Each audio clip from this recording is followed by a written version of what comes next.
Et nous vous retrouvons pour la suite de cette émission. Nous parlons à présent du Niger.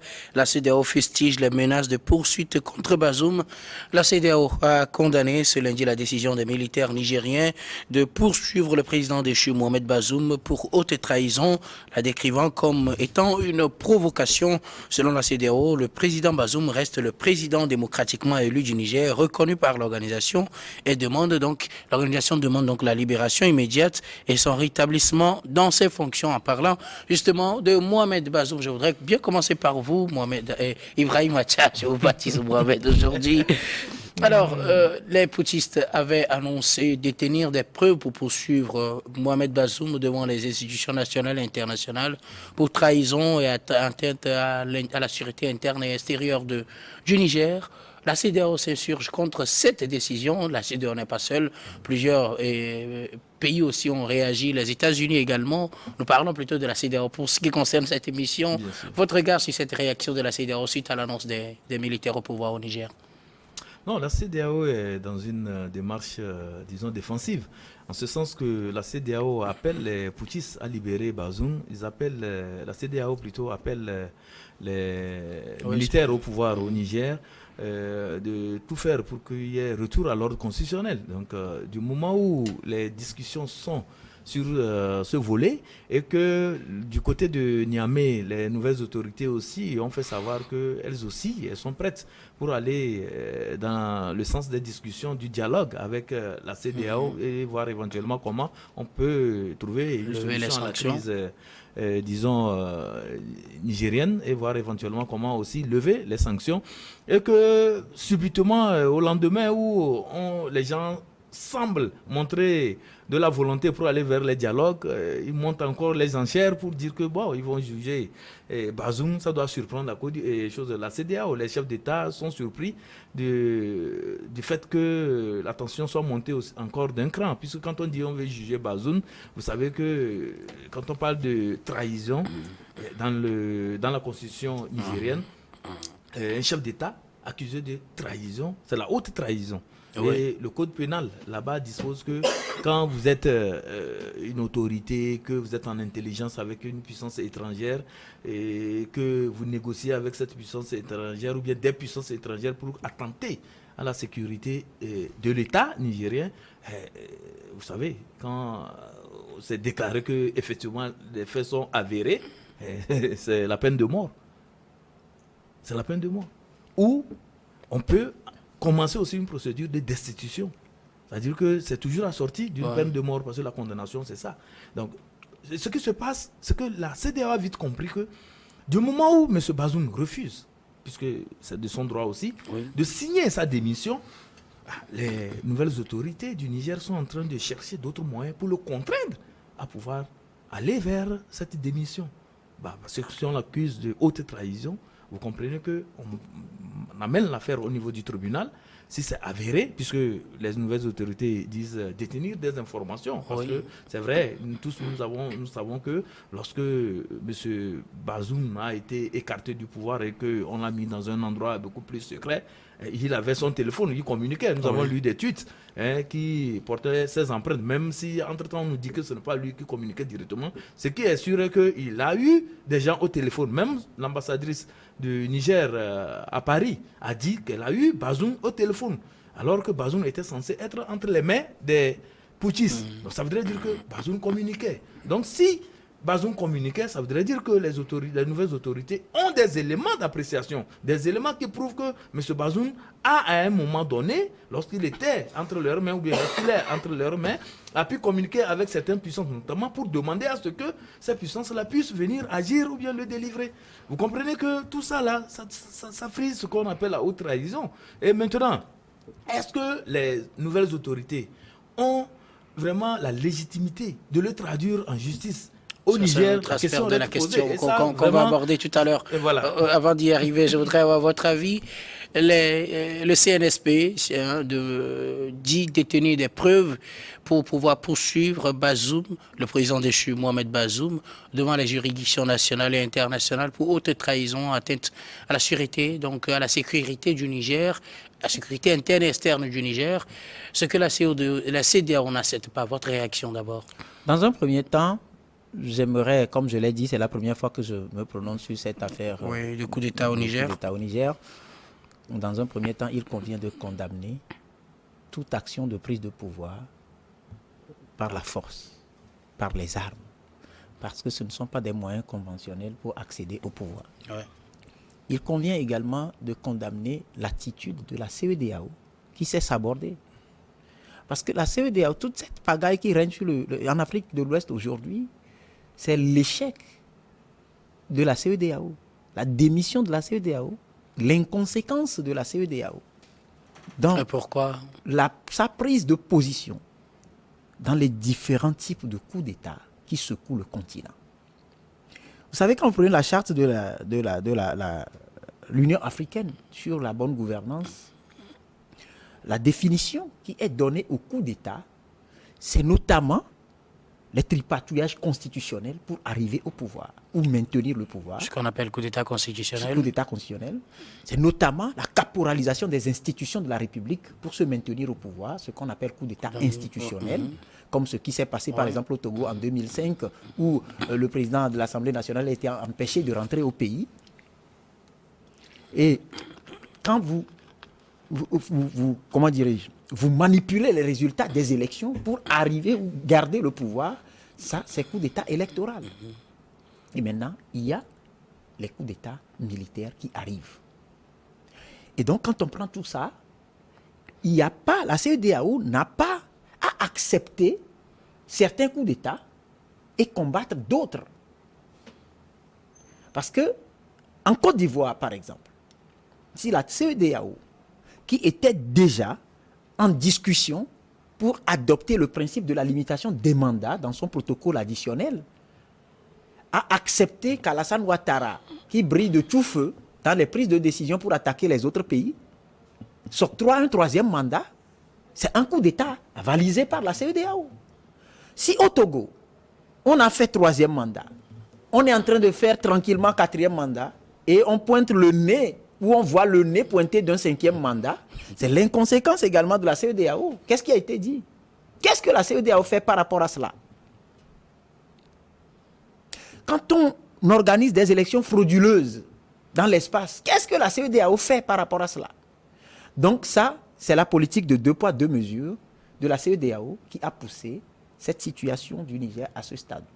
Venant à sa position par rapport à la décision des militaires... Est-ce que tout ce que vous venez de dire là, est-ce que cela justifie un coup d'État militaire? Je ne cherche pas à justifier un coup d'État militaire. C'est pour ça, en amont, j'ai dit que tous les coups d'État sont condamnables.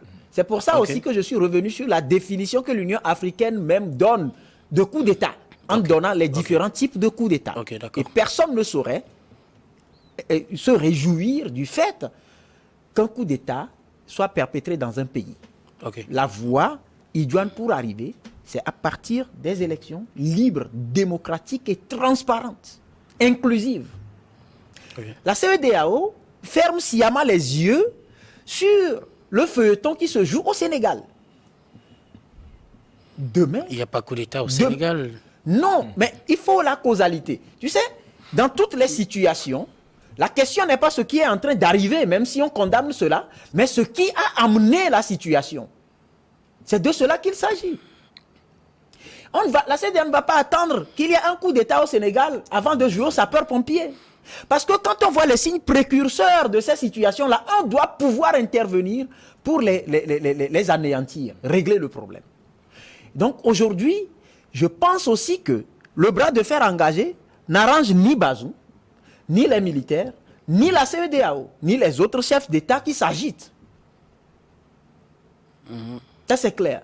Parce que si cette situation qui a démarré par un mouvement d'humeur, une histoire, dit-on, personnelle, et qui rapidement arrive à convaincre l'état-major de tout le pays, il faut s'interroger sur l'élément de base qui a convaincu ou qui a servi à convaincre l'armée tout entière pour s'aligner derrière un problème qui est parti d'un truc personnel pour devenir un coup d'État. Alors là, il faut ce que je peux appeler diplomatie de couloir. Et si la CEDEAO s'est engagée dans la voie de bras de fer, c'est parce que sa diplomatie est en difficulté. Mais la CEDEAO n'a pas exclu la voie diplomatique. Le problème engage aujourd'hui le peuple nigérien. C'est leur problème. C'est à eux de régler leurs problèmes. Quand au Nigeria, on a pointé du doigt une élection entre griffes frauduleuses qui aurait amené le président Bola au pouvoir, c'est resté une affaire nigériane.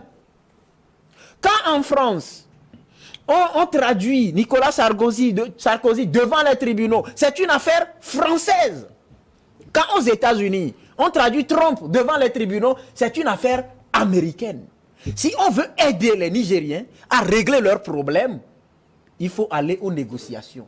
Et quand on adopte un rang de médiateur, il y a des positions qu'on ne prend pas pour braquer ceux qui aujourd'hui, de force ou de gré, qu'on l'accepte ou non, ont le pouvoir en main. Maintenant, la question de l'égalité, de légitimité, puisque la CEDEAO parle de l'égalité en considérant que Mohamed Bazoum est toujours le président démocratiquement élu. Oui. Sauf qu'il y a la question de légitimité qui est conférée par le peuple. Dans un premier temps, aux premières heures de cette situation, vous avez vu le comportement du peuple. Mais lorsqu'on a pu convaincre l'armée qui a dit « Ah, si c'est ça la preuve, c'est un peu comme chez nous, on dit il y a une affaire, et puis on vous envoie, on vous dit quelqu'un a volé, etc. » On vous dit « Mais regardez dans le sac. » Vous regardez dans le sac, vous n'avez plus de mots. Lorsque vous n'avez plus de mots, ça voudra dire que vous avez découvert ce qui crée le problème.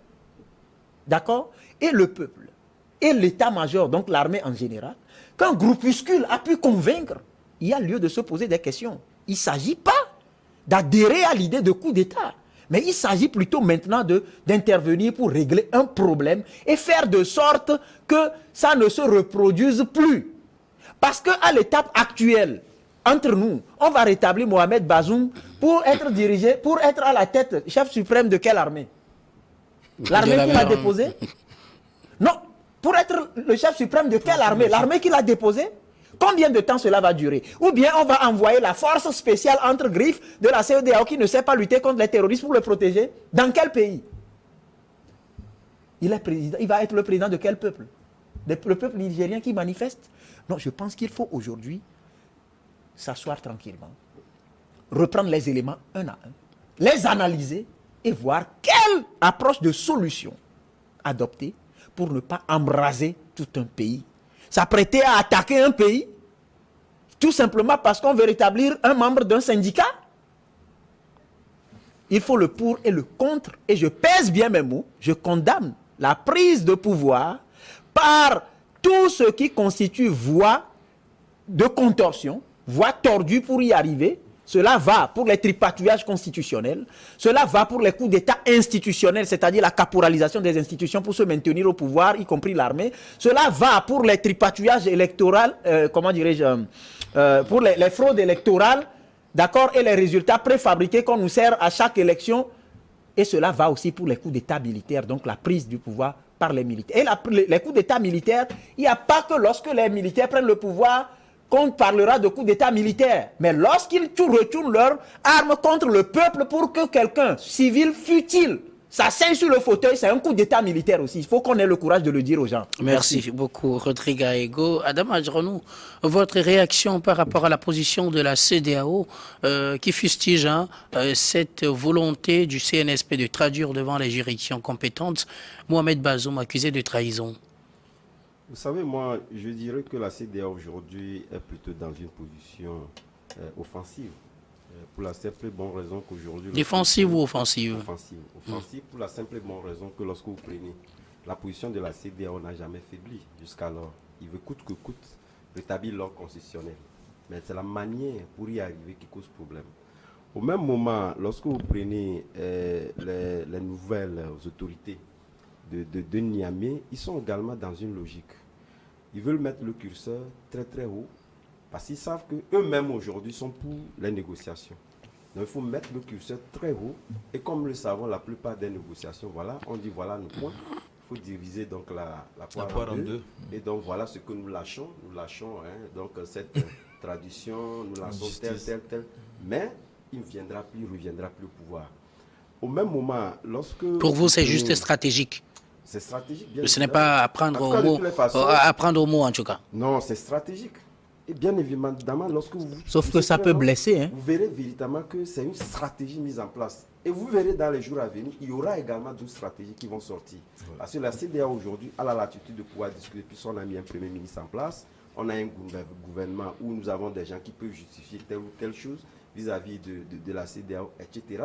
Mais au même moment, ce que moi je reproche à cette nouvelle autorité, ce qu'on dit, c'est vrai que c'est dans les couloirs, etc. Personne ne peut prendre ces mots-là comme argent comptant, mais c'est eux-mêmes qui ont dirigé ce pays-là avant et pendant. Puisque de toutes les façons, on ne peut pas parler du mandat de Bazoum sans parler du mandat de Issoufou. Donc, ils ont dirigé ce pays-là avant et pendant avec ces mêmes gens. Et ce qu'on avance aujourd'hui, ils sont pratiquement les faiseurs, ils sont complices de tout ça. Donc, on ne peut plus aujourd'hui ressusciter ces actes-là. Parce que lorsqu'on parle de libérer les putschistes, etc., de libérer les terroristes, etc., mais on libère les terroristes. Quels sont ceux-là qui amènent les terroristes jusqu'à ce sont les soldats, bien évidemment. Donc aujourd'hui, je pense que, pris au mot, ces actes-là ne peuvent pas, de mon point de vue, constituer des actes qui puissent véritablement traduire, légitimes, qui puissent traduire donc le président et le président Bazoum à la justice. De toutes les façons, si nous sommes en face d'une justice qui veut être équitable, de toutes les façons, eux-mêmes ne sont pas mis à côté par rapport à ces faits-là. Alors, au même moment, lorsque vous prenez aujourd'hui, lorsqu'on parle du fait de contraindre Bazoum à signer, de toutes les façons, vous avez vu en Guinée, Alpha Condé n'a jamais signé un accord, mais le pouvoir se passe normalement avec ou sans lui. Donc, moi je pense que aujourd'hui, c'est vrai, je ne suis pas aussi d'accord lorsqu'on prend des diatribes liées à ces coups d'État constitutionnels, etc., pour justifier aujourd'hui. On peut faire des erreurs, bien évidemment, mais c'est l'essentiel, c'est de pouvoir tirer le son de ces erreurs-là pour se refaire de nouveau. Donc je pense que la CEDEAO aujourd'hui doit chercher par tous les moyens, sauf la guerre qui est préparée, pour laquelle moi je suis contre, doit chercher les moyens de restaurer sa légitimité et sa force dans la sous-région. Quels que soient les moyens, mais évitons véritablement dans les crises. Parce qu'aujourd'hui, les crises, là, nous, les pays en Afrique de l'Ouest, nous en avons trop connu. Et nous savons bien évidemment qu'il n'y a aucun pays aujourd'hui qui peut se soustraire d'être conséquent de ces crises-là. Donc, on n'aurait pas voulu qu'on ait la guerre, mais je dis, la CEDEAO doit chercher par tous les moyens, coûte que coûte, à restaurer sa légitimité dans la sous-région, que ce soit au Niger ou partout ailleurs.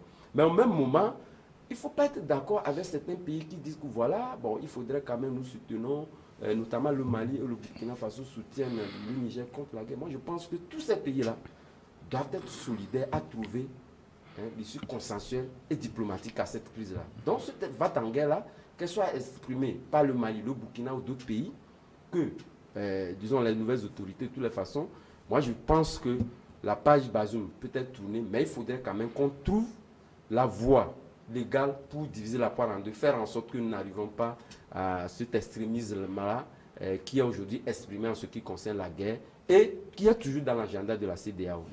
Et qui va déstabiliser la sous-région. Alors, je voudrais qu'on aborde les possibilités de la mise en œuvre de cette position du CNSP qui voudrait traduire Mohamed Bazoum devant les juridictions compétentes, les institutions qu'il faut. Est-ce qu'aujourd'hui, le CNSP qui a dissous toutes ces institutions, d'abord la question c'est qu'il va les traduire devant quelle institution? Et puisque toutes les institutions sont dissoutes, c'est maintenant qu'ils sont en train de former maintenant un gouvernement. Donc on sait qu'il y a un nouveau gouvernement maintenant. La Constitution a été dissoute, je suppose. L'Assemblée nationale ne fonctionne pas. Aucune autre institution, les juridictions, je pense, ne fonctionnent pas. À l'international, le CNSP n'est pas aussi reconnu pour le moment. Alors, avec quelle légitimité pourra-t-elle traduire Mohamed Bazoum devant des institutions? Est-ce que finalement, on ne fait pas des déclarations parce qu'il faut en faire, ou bien c'est à prendre au sérieux? C'est en fait mon inquiétude. Oui, Rodrigue. Oui, moi, je pense que, quoi qu'on dise, la situation qui est là, elle est évolutive. Et ce qu'on met dans haute trahison, comme Ibrahim l'a développé dans un premier temps, c'est un crime imprescriptible. Si les éléments, la justice est basée sur les preuves. Si les éléments de preuve sont analysés qu'ils disent avoir, et que c'est avéré, et que les moyens qui ont servi à les obtenir respectent les règles établies, il y aura justice. Il y en aura. Et personne ne pourra échapper à cette justice-là. Il y en aura. 10 ans, 20 ans après, il y en aura. Parce qu'il y a d'autres informations qui circulent également. Et d'autres déclarations du président Mohamed Bazoum même, qui constituent des éléments qui viennent appuyer les différentes thèses évoquées en termes de trahison. Donc moi, c'est à ce niveau que je m'inquiète. Alors, quand je prends les agitations, que ce soit de la France, des États-Unis, ou encore de la CEDEAO, je me pose une autre question. Parce que vous savez, la CEDEAO a esquissé des indices, dans un premier temps, en demandant au fils Déby d'aller jouer le médiateur. À quel titre? En violation des textes même qui régentent la CEDEAO elle-même. Donc, ils sont tous aujourd'hui dans un vide juridique qui ne permet pas à la CEDEAO de parler de légitimité parlant. C'est pour ça que je me réjouis quand Adam a dit aujourd'hui qu'il revient à la CEDEAO même d'aller à la quête de sa propre légitimité.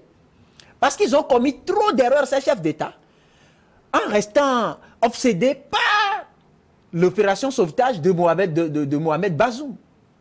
Et les militaires ont poussé la CEDEAO à multiplier les erreurs. Et ce n'est pas encore fini. Même si ces militaires aussi en commettent. Donc c'est devenu une guerre d'erreurs, de cumul d'erreurs. Et finalement, on se demande qui a la légitimité pour reconnaître que tel a commis des erreurs. Et moi, je n'en ai pas commis. C'est pour ça que je dis, il faut remettre tout aujourd'hui. Si on veut sauver l'opération, on pourra l'appeler, il faut sauver le soldat brun. C'est de cela qu'il s'agit. Parce que personne n'est blanc dedans. Personne n'est blanc. Et puis l'autre chose, quand vous déclarez la guerre à ces militaires, c'est que vous accélérez le processus de décès ou d'assassinat de Mohamed Bazoum. Parce que vous les poussez à bout. On sait ce qu'il pourra y avoir. Et qui sera comptable? C'est la grande question. Donc, s'il décide aujourd'hui, de toutes les façons, il y a eu une audience la dernière fois où on a libéré un membre d'une organisation de la société civile qui soutient le putsch, qui a été arrêté à l'époque de Bazoum, accusé d'être d'intelligence avec les terroristes. Quel tribunal l'a libéré?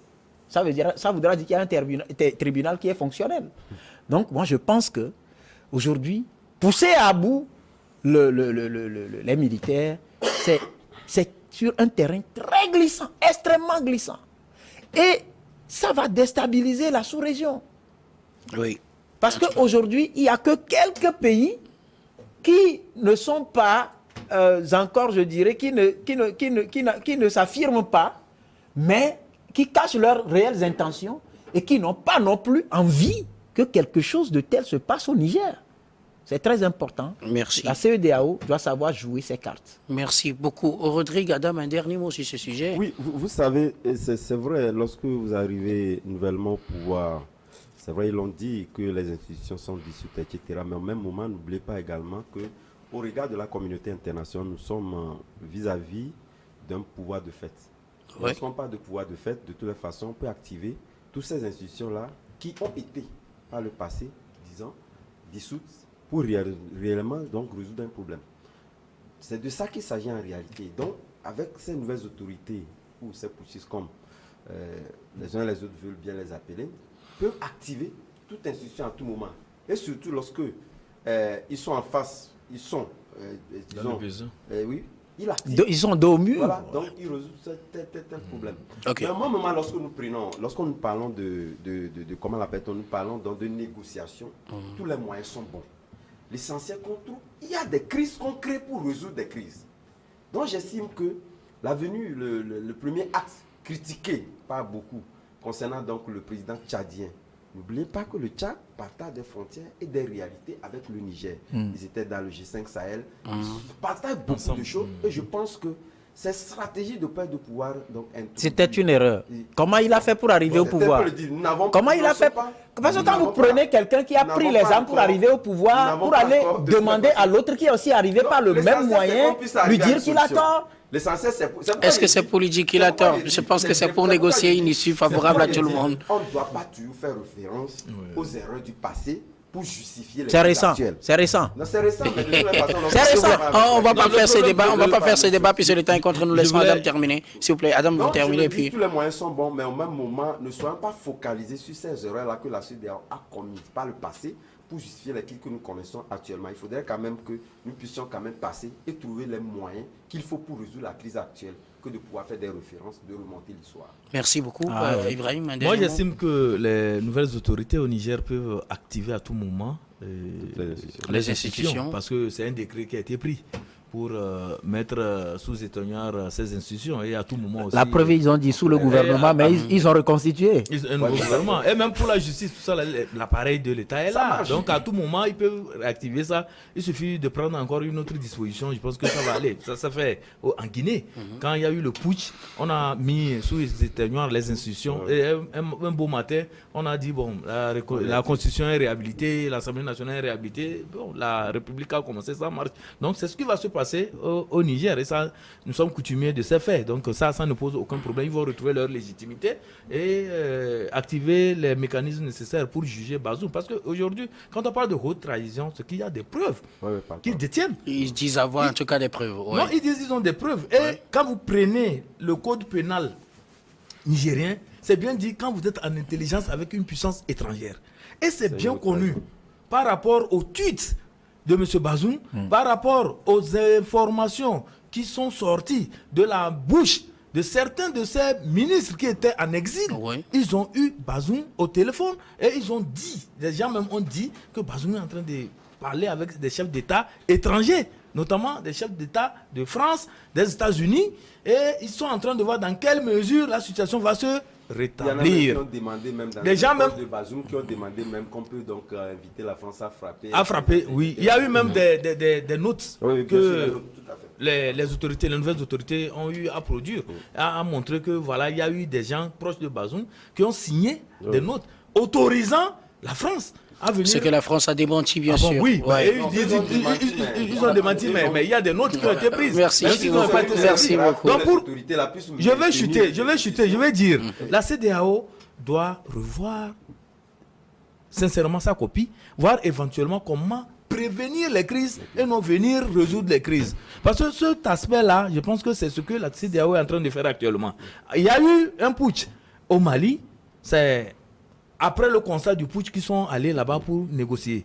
Il y a eu un putsch en Guinée, c'est après qu'ils sont allés. Au Burkina, la même chose. Au Niger, la même chose. Bon, maintenant, à qui le tour? Est-ce qu'on prend des dispositions pour prévenir ces coups d'État? On prend des dispositions pour prévenir des articulations des institutions au niveau de la sous-région? Je ne saurais Et le c'est dire. dans son- Mais Merci. je pense que c'est vers là. Merci beaucoup. c'est Il est temps pour le journal. Nous allons marquer la pause pour le journal. On reviendra toujours sur le Niger. On reviendra sur le Niger, s'il vous plaît. Nous allons marquer la pause pour le journal, puis on vous retrouve pour la suite de cette émission.